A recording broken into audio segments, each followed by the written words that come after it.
Alright YouTube DIYers, boy do I have a tip that is going to tickle your dust bunnies today if you work with drywall.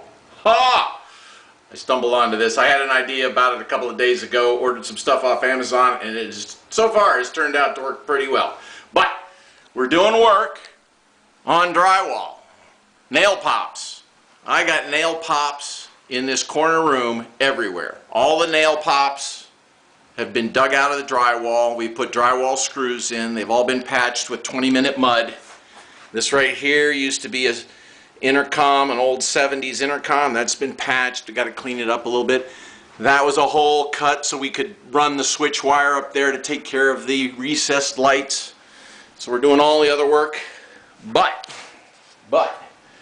what I ran into is when they installed the original outlet, this is the switch outlet, when they cut it, the backside of that drywall is just all crumbly in there. As a matter of fact, there's probably only maybe an eighth of an inch or so right here. It's surprised it hasn't collapsed already from somebody putting just a little bit of pressure here, because it's all crusty and crunchy in there and everything else. Well, the problem is I don't want to have to cut out that drywall, put plywood backing in it, put a patch in, then sand it, then finish it, then sand it, then finish it, and do all the work. I want to be able to fix it from the backside, reinforce it, so I don't have to mess with it anymore. One and done. That's all I want to do. I don't want to spend all day. I got the rest of this room to spend all day on. Anywho, so if I could just get some foam back there, some insulating foam back there, when the insulating foam hardens, it'll provide enough that weak part of gypsum board won't collapse anymore. But if you put foam back there, all it'll do is fall down to the ground in the wall void. But if I could dam it somehow, if I could dam that wall void so that the foam wouldn't fall down there, then the foam could sit there and cure, and we'd be saving ourselves hours and hours of work. First I thought maybe wine bladders. Box of wine bladders, right? You know, you drink a little after a hard day, and I keep those bladders because they make great packing material for heavy stuff and big stuff. You blow them up, you put them in the box, and really nice stuff. Anyways, so I checked Amazon. Amazon does sell thin little Ziploc baggie style things for packing that you can blow up to whatever you want. Really?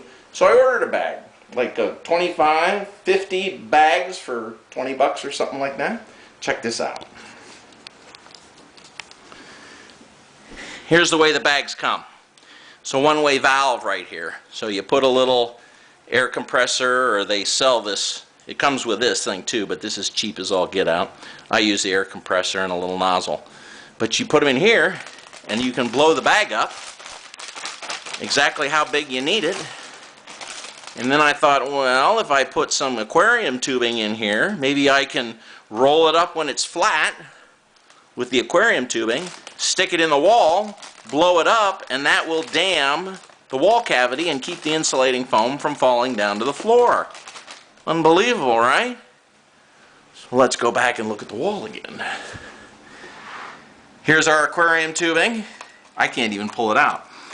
So I put that bag in there and I blew it up, and all I'm going to do is cut this off, and I'm going to fill this void with insulating foam, and I won't have to finish the outside of this anymore.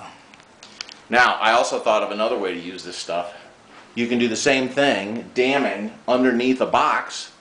If somebody cuts out the drywall hole too big, you know, that won't pass code anymore. If there's a big gap in there, the code guy will be like, can't do that.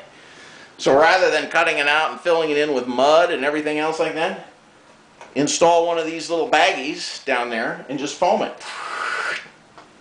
Might want to use the fire blocking foam though. Anywho, something to think about. Anything that shortens drywall work is a plus in my book. We'll talk to you later. Bye.